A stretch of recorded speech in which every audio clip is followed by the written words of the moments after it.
Hi, just reporting a little bit after my 40-day fast. And at the tail end, it was the 3 days, just water fast. That was the toughest. And I've tortured myself on cooking. It was the last day, and the day before, I was cooking a lot. I mean, you're talking a meat sausage dish with vegetables, then the pot roast with vegetables. So those are some of my favorites, and stir fries. I would not recommend doing that. That's probably putting yourself in the fire for temptation.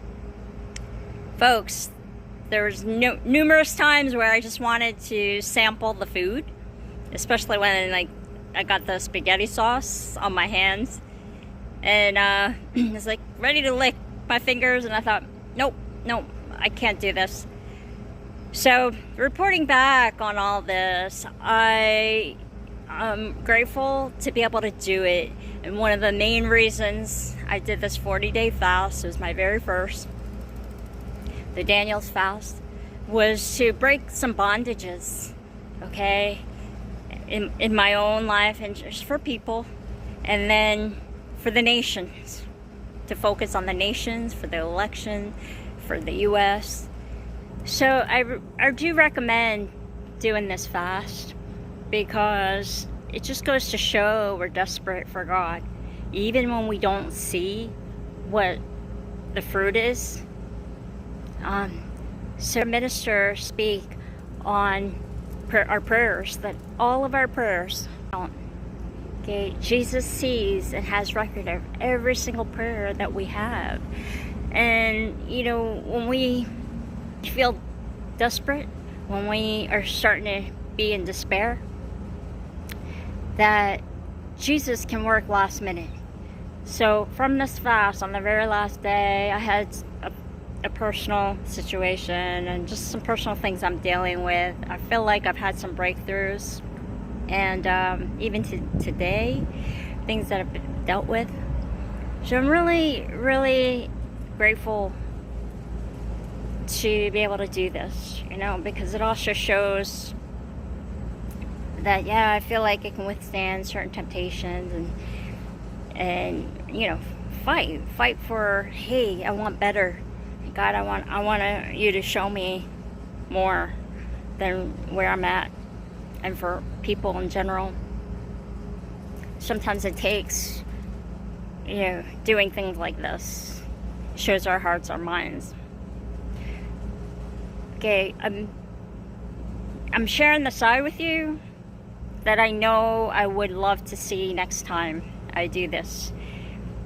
This was kind of like one I plowed through, because I've never done it, and all you think about almost is just about food, sugars, things you want, the carnal. That's what was on my mind a lot, almost every day, or things that I was avoiding.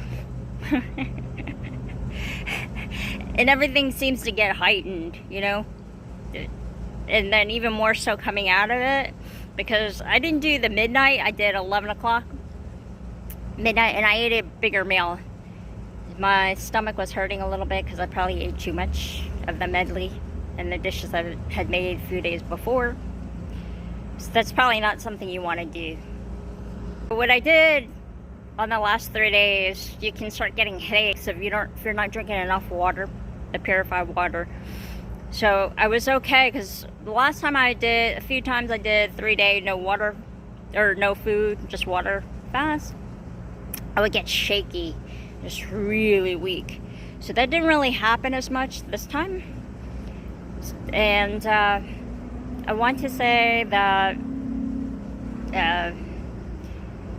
one recommendation is don't do a big shop, especially before a 3-day fast, because you're going to be wanting all this food.